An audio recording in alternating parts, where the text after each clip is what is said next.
Ok, c'est bon. Alors, juste trois petites questions pour commencer, qui sont en dehors du sujet. Est-ce que je peux avoir les motivations qui ont poussé à devenir médecin urgentiste? Ah, c'est des questions, c'est pas des oui et des non. Premier stage en fait, pas d'idée de spécialité. Et premier stage de médecine G, c'était ça et ça m'avait vraiment bien plu. Parce qu'il y avait une super équipe et une super ambiance.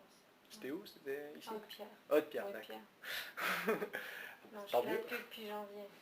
D'accord. Et ce quel a été le parcours justement professionnel?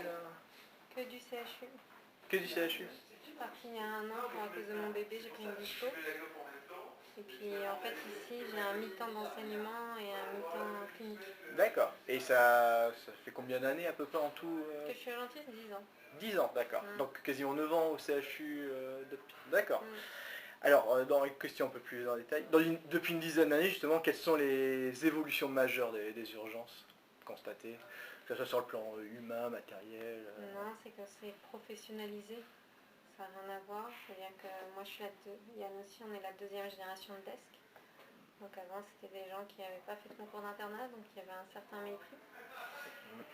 Donc c'est en corollaire d'une société savante, donc, qui est assez dynamique.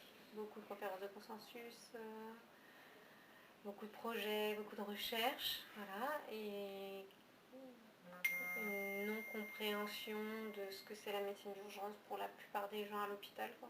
C'est-à-dire qu'on est en décalage complet, c'est-à-dire qu'on a une vraie spécialité avec des vraies spécificités. Et les gens ne comprennent pas, quoi.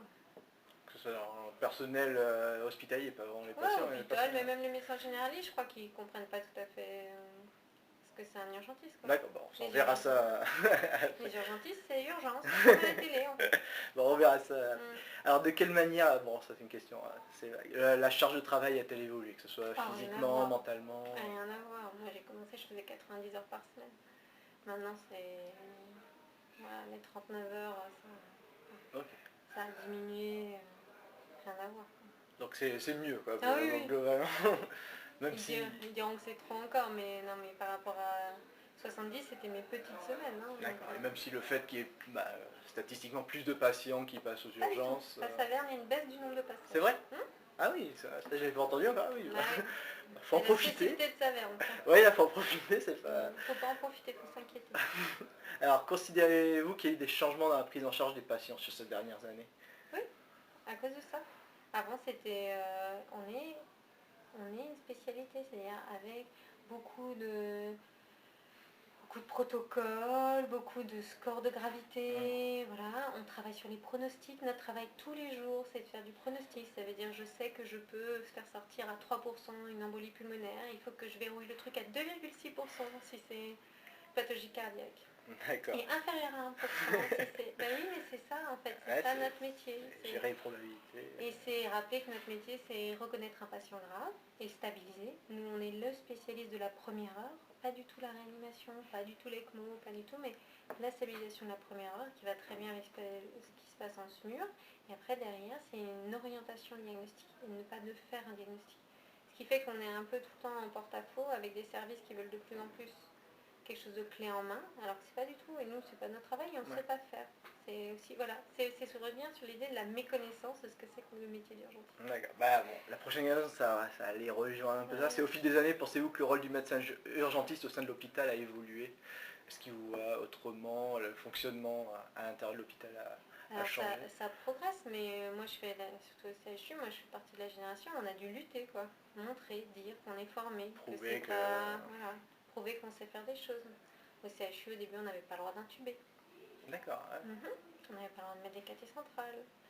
Moi, à chaque fois que j'intubais, j'allais voir mon patron aux urgences pour qu'il me serre la main. Je voulais dire, j'ai intubé quand j'étais en SMUR, juste pour que ça... Voilà. Ça montre qu'on peut le faire.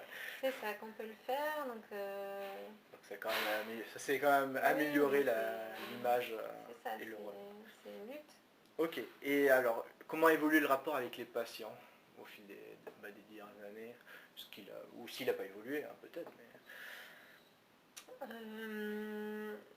Si, ça a évolué, parce qu'en fait, il y a un vieillissement de la population. En fait, il y a 10 ans, on les a sauvés.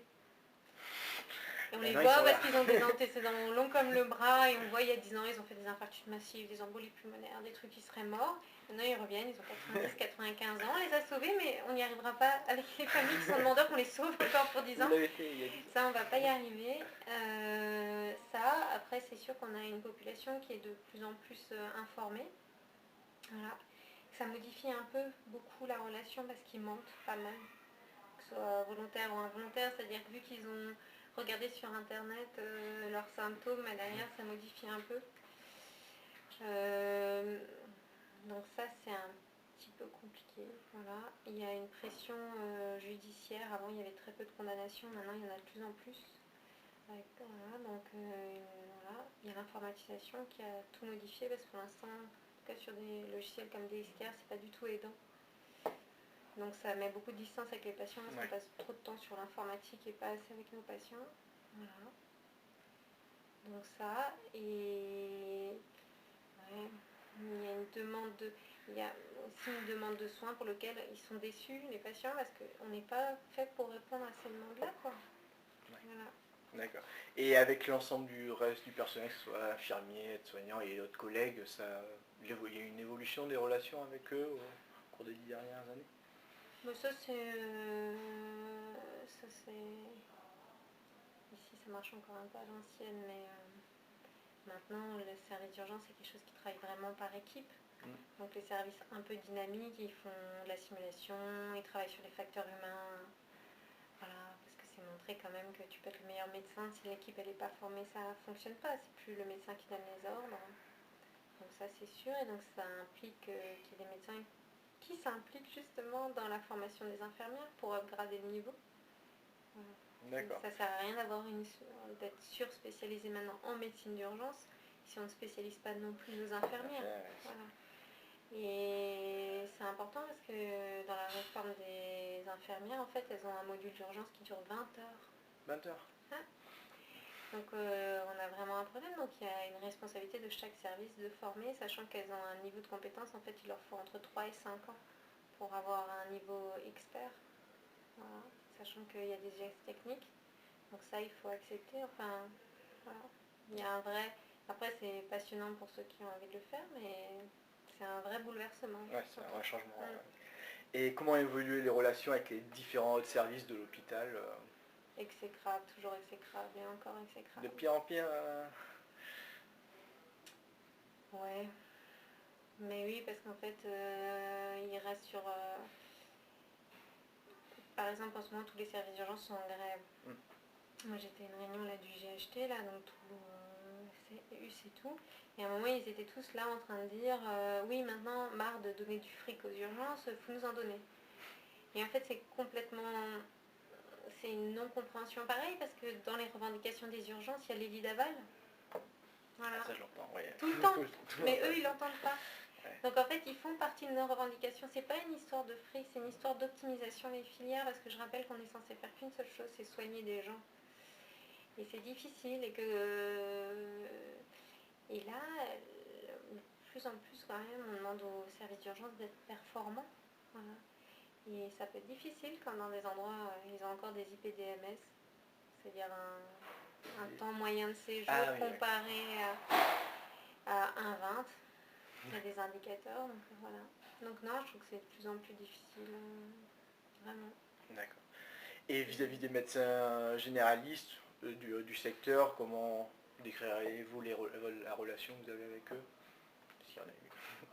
C'est inexistante, ce qui est dommage. Après, moi je fais de la formation aussi de médecin généraliste le soir sur l'arrêt cardiaque, pas du tout avec une boîte privée, ce genre de choses. Ils sont hyper demandeurs d'avoir des formations sur l'arrêt cardiaque, ce genre de choses, donc on pourrait très bien... Il y aurait la possibilité de créer quelque chose, mais c'est pas encore du tout dans la culture en fait.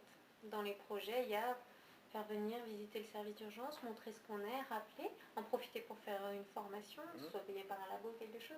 Enfin voilà, il y aurait la possibilité de créer du lien. C'est encore très difficile. Là, on a mis en place le télé-AVC, on a organisé une formation in situ, donc on a fait un petit peu de pub. C'est pas encore la culture. Et donc, Voilà. C'est balbutiant. Ouais, c'est pas encore dans la culture. et que la réforme de la médecine G, ça va pas arranger le public. J'en parle justement. Et selon vous, quel regard portent les médecins généralistes sur les urgentistes, les médecins urgentistes?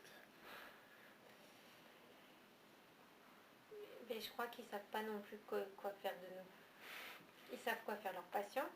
Ils savent que des fois, il faut les hospitaliser. Mais si vous les hospitalisez, ils n'ont rien à faire aux urgences. Ouais. C'est aussi simple que ça. Donc on a un peu la solution de facilité.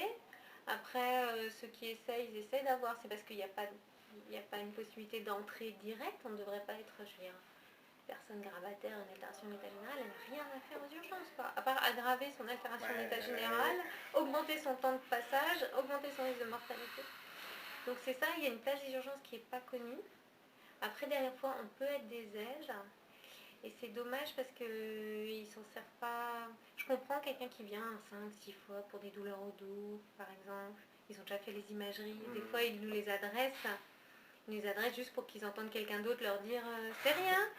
Je vous confirme que c'est rien. C'est mon collègue qui a dit pareil. Mais on peut l'entendre, ça. Voilà.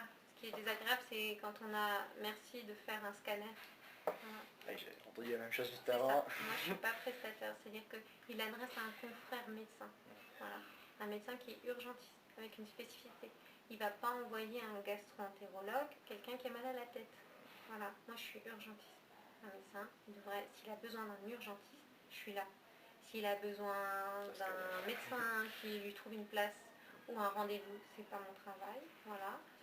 Donc c'est juste ça, je pense qu'ils savent pas ce que c'est notre métier. Et ils savent pas qu'on a changé de métier. D'accord. Donc pour vous, globalement, la gestion des médecins G de leurs patients, elle va dans le bon sens au fait où ça aggrave ou... Moi, je trouve que C'est anonyme. je trouve que c'est dommage. Il y a plein de pays où la médecine générale, c'est le truc le plus difficile. C'est l'internat en 5 ans. C'est-à-dire que c'est des vrais experts parce qu'on a ce respect-là. Voilà. Il n'y a qu'en France où c'est 3 ans, surtout pas à l'hôpital. Enfin, voilà. Et c'est un métier, la médecine générale, qui justement, nous, on est un peu c'est l'inverse, quoi. Il n'y a pas de conférence de consensus en médecine générale. Il y a l'HAS qui donne des... Voilà. Mais c'est pas la propre société savante qui travaille dessus. Vous voyez, c'est quand même... Et ça, moi, je suis surprise. Et donc, ça donne vraiment l'impression d'une médecine à 2 vitesses. Et moi, je le vois, les internes, parce que... Moi, j'ai toujours la médecine, c'est un art. Hein. On prend quand même le meilleur de chaque médecin. Mais je veux dire, des fois, quand ils sortent de la médecine générale, c'est vraiment de l'art, quoi. Je veux dire... Voilà, il y a des choses, ils ont entendu tout. Et ça, moi, je trouve que c'est un peu dommage que ce soit encore comme ça, la médecine générale. Enfin, ouais, c'est ça. D'accord. Artistique. Artistique. Artistique, c'est vrai, il y a des médicaments bizarres, voilà. C'est... Ouais. Ok. Et comment a évolué la gestion de la permanence des soins en coordination avec les médecins G? Bah ça, depuis qu'il n'y a plus les gardes, ça a tout changé, hein. Après, moi, je comprends qu'on n'ait pas envie de travailler 50 heures par semaine. Ça, j'ai aucun problème. Mais c'est juste qu'il faut avoir conscience que c'est pas possible. Ou alors, il faut s'organiser. Je veux dire, avoir peut-être à plusieurs les maisons médicales. Et juste vouloir s'installer tout seul et d'être là le lundi matin, le mardi matin, jeudi matin et un vendredi sur 2. Ben, ça laisse quand même très souvent les patients seuls. Hein. Mais il n'y a pas de garde dans le secteur de Salem jusqu'à minuit au moins? Non, je demande. Hein. Si, peut-être. Non, je sais pas. Probablement. Je pense pas. Moi, pour avoir me régulé, hein, j'étais médecin régulateur dans le secteur, même une douleur abdo, je les déplaçais pas. Hein, les médecins généralistes du secteur à 20h, ils ne voulaient pas. Hein, ils disaient, voilà. Donc, voilà. Alors après, moi, j'ai pas de problème avec le fait... j'ai travaillé dans des services où un médecin généraliste c'était à l'entrée des urgences. Qui veulent pas aller se balader en voiture, ça je peux comprendre. Mais ils pourraient très bien venir à l'entrée des urgences jusqu'à minuit. Là, en plus, c'est rassurant pour des jeunes médecins parce que s'il y a le moins de problèmes et tout, il y a le collègue, même on peut en discuter et tout. Ça créerait du lien. Voilà. Ah, ils ont commencé ça, quoi. Voilà. Depuis partout. Hein. Oui, c'est pas que Colmar, mais... Mais voilà, mais ils n'ont pas envie. Pour avoir la plupart de mes amis qui sont médecins généralistes, ils n'ont pas envie. Ouais. Et comment imaginez-vous l'avenir des urgences et de la profession? Le futur, pas ce que vous espérez, mais comment vous pensez que ça va évoluer? Oui, exactement. Et ben ça va être On verra avec les réformes que prépare... Ouais, on va voir, c'est vrai que je tombe au moment. Ben non, parce que c'est-à-dire que les gens ils vont devoir rappeler un numéro pour prendre un ticket d'attente, il n'y a aucune chance qu'ils le fassent. Voilà, c'est-à-dire qu'on les prendra pas, c'est-à-dire qu'on créera de l'agressivité. Voilà. Après, ouais, j'avoue que là c'est un peu dans le doute de voir comment ça va évoluer. Voilà. Plutôt pessimiste pour l'instant. Ouais, c'est juste... on a une des spécialités, pour l'instant on a une durée de vie très courte. Hein. Les médecins urgentistes, ils restent 10 ans, ils s'en vont. Pour trouver des médecins urgentistes avec 10 ans d'expérience, C'est et ça. il y en a pas tant que ça. Ici il y a des vieux, mais je veux dire, quand il y a des vieux, il faut se poser la question pourquoi il y a encore des vieux. Donc ça, donc c'est-à-dire qu'on n'arrive pas à accompagner une carrière jusqu'au bout. C'est-à-dire qu'il faut qu'un médecin, pour qu'il devienne expert, lui c'est 10 ans. Et après, donc voilà, ça veut dire que s'il reste pas 10 ans, qu'est-ce qui se passe? Donc ça, avec une génération qui va encore moins bosser qu'avant. Je sais pas comment ça va évoluer quoi. Et pour vous, quelle serait une modification majeure à réaliser dans le service des urgences, sur le fonctionnement, ou sur le plan matériel ou humain? C'est que de l'organisationnel. D'accord. En France, les trucs sont sclérosés. C'est que c'est impossible de faire des changements. Et c'est de la fonction publique. Et c'est pas de la performance. Et quand on ose dire qu'un patient est un client, on se fait lyncher. Et quand on parle de lean management, on a l'impression que c'est la mort. Alors qu'en fait, il y a plein d'endroits où ça marche. Et où ça marche extrêmement bien, c'est en Belgique. Ouais. Voilà, oui. Parce que c'est une vraie volonté, parce qu'ils sont humbles, parce qu'ils changent. Et c'est rigolo parce que quand ils changent les structures, quand ils récupèrent des sous, la première chose qu'ils font, c'est des services d'urgence. Voilà, avec des vrais accueils, avec des chemins. Parce que c'est 50% des gens qui sont hospitalisés dans les hôpitaux viennent des urgences. Donc c'est effectivement une porte d'entrée. Donc voilà, c'est de l'organisationnel. Et pour ça, il faudra qu'un jour que des médecins se mettent à faire du management. Ça, dans la formation carrément? Dans la formation, oui. Ils en commencent à Paris avec Dauphine. D'accord. C'est-à-dire qu'on peut faire un M2 pendant... Ah ouais. Ouais, à partir de la D2. Voilà. Alors après, le problème, c'est que quand on est D2, on n'a pas encore vu assez la structure. On reçoit les outils, mais on ne comprend pas tout à fait. Voilà. Ça va se projeter sur ce qu'on va Ouais, c'est ça. Par contre, ouais, c'est ça. Comme on peut faire un master de pédago pendant ses études, maintenant on peut le faire. Il y a des MBA, il y a des masters de... Voilà. C'est de la curiosité. Et pour améliorer la relation urgence-médecin généraliste, quel axe vous verriez pour... Mais moi je crois profondément à ça. C'est-à-dire que les formations qu'on organise, les Avant, formations, oui, bien sûr. C'est ça, les faire visiter, leur rappeler ce que c'est, la création d'un numéro direct pour qu'ils puissent avoir directement un médecin senior pour qu'on puisse vraiment discuter. Ouais. Voilà, là par exemple on a une nouvelle équipe d'urgentistes, ça devrait être communiqué. Parce qu'ici ça n'a pas une très bonne réputation, donc voilà, mais c'est ça, communiquer. Les voir en vrai. Oui, les voir en vrai, discuter. Mais ils sont assez demandeurs parce que je discutais avec le représentant du conseil. Alors le Haut-Rhin c'est plus facile que le conseil de l'ordre du Haut-Rhin, mais ils sont hyper demandeurs en fait. Pour l'instant l'hôpital elle a du mal à sortir. Ouais, ça je l'entends un peu partout, hein, que les médecins ils aimeraient. Mais... Oui, c'est vrai.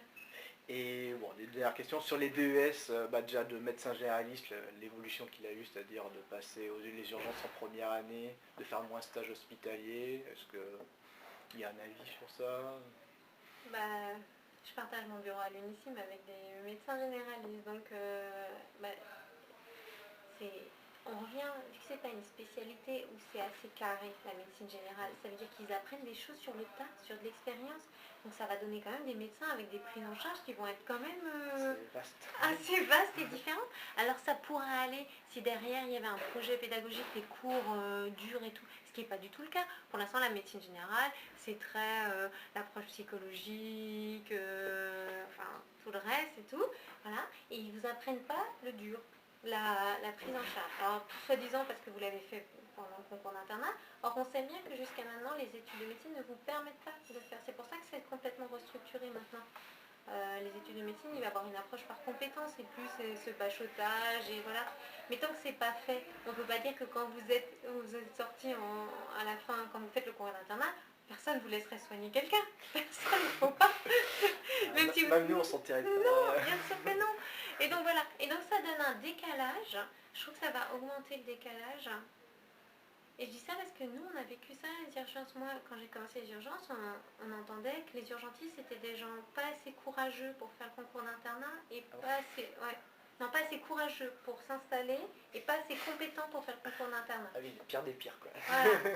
Et donc voilà, donc le mépris et tout. Donc nous, quand on est arrivé, que c'était, en plus on l'a choisi parce que moi je fais, et là c'est parti des gens qui étaient bien classés et qui ont choisi de faire ça. Et ben c'était une incompréhension et tout. Et là, en fait, je pense que ça va recréer cette distance-là. Le fait que les médecins généralistes, ils étaient une spécialité, voilà, qui devait en 4 ans à l'hôpital, oui, mais là, je trouve que ça se rééloigne, quoi. C'est pas comme ça que ça va créer. Et le fait qu'ils fassent la première année, le stage chez les urgentistes, ça c'est peu importe. Moi j'étais au CHU, on n'avait que des bébés, toujours. On avait toujours que les premières années, personne. Oui, c'est vrai que le CHU c'est un peu atypique. Donc j'ai toujours eu des bébés. En général, c'est plus simple le premier semestre d'ailleurs. Parce qu'il y a moins de choses à déconstruire avant de reconstruire. Ils arrivent, ils sont peu heureux, mais voilà, ils se font taper dessus un mois et on arrive à en faire des choses sympas. Alors que des fois, quand ils sont en deuxième semestre, il y a déjà des choses à déconstruire, quoi. Et là, c'est difficile parce que là, franchement, ils ont tous fait des stages avant et ils ont des prises en charge qui sont déjà, après un semestre, qui sont déjà extrêmement différentes. Ouais, et voilà. Ah bah. Alors derrière, au bout de 3 ans, je pense que oui, là, ça va être artistique. Allez, on reste sur là. Et justement que que les urgentistes deviennent DES à part, est-ce qu'il y a un avis sur ça? Le fait qu'entre autres dans la formation, il n'y ait plus de passage, c'est le stage Prat aussi. Bah, je redis parce qu'on est une spécialité. On ne demanderait pas à un gastro-entérologue d'aller faire un stage chez le médecin généraliste. Donc il n'y a pas de raison que... Voilà. Non, je pense que moi j'ai beaucoup milité pour que ce soit une vraie spécialité, qu'on soit un test justement avec nos spécificités, avec ce qu'on est capable de faire. Voilà, donc non. Oui, on n'est pas de la médecine générale. D'accord, et le fait que, hélas, il n'y a plus possibilité de revenir en médecine générale. Non, alors ça c'est que de la foutaise. Ouais. On peut toujours revenir.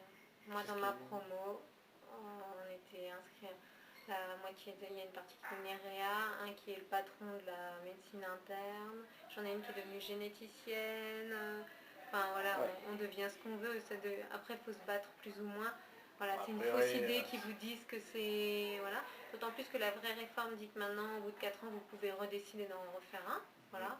Mais après, il y a toujours la possibilité de se former, d'avoir un patron et tout. Il faut juste... voilà. Moi, ceux qui n'ont pas eu d'urgentistes qui ont peur que ça fasse peur à certains de venir oui, faire le mais, DS. Oui, mais c'est pour ça, moi, en fait, c'est une fausse idée. Bien sûr que moi aussi, enfin, nous, quand ils ont rendu la médecine générale, on était la 2e session, donc ils avaient dit c'est ouvert pour tout. Faites médecine générale et après vous pouvez faire ce que vous voulez. Et une fois qu'on y était, c'était bonne blague, à part gériatre et urgentiste, on ne pouvait rien faire. Et en fait, pas du tout, je redis. Hein. Voilà, une généticienne, un réanimateur, un médecine interne, enfin voilà, des urgentistes. Il faut juste se donner les moyens, c'est encore heureux, quoi. Ok. Et la dernière question, est-ce que vous envisagez une carrière complète en tant que médecin urgentiste? Non. Déjà maintenant Non. Et je dis ça parce que j'adorais ce job. Il y a des générations d'internes et d'externes à qui j'ai dit que c'était le plus beau job du monde et qu'il fallait absolument le faire. Et je m'en veux parce que déjà ici, il y a plein de mes anciens internes, donc voilà, qui sont chefs maintenant. Et je m'en veux parce que voilà. Moi, j'y ai cru vraiment à ce job. Et ce serait pour faire quoi alors si ça change? Il n'y a pas d'idée peut-être. Si, il y a des idées. Il y a des idées. Joue au loto. Ouais, ça marche très bien pour ça. Ça marche. Quand on vraiment, j'ai vraiment cru que c'était le plus beau job du monde. Oui, on sent dans le... Ok, merci. Bon, oui, on sent dans le regard que ça a un petit peu de désillusion.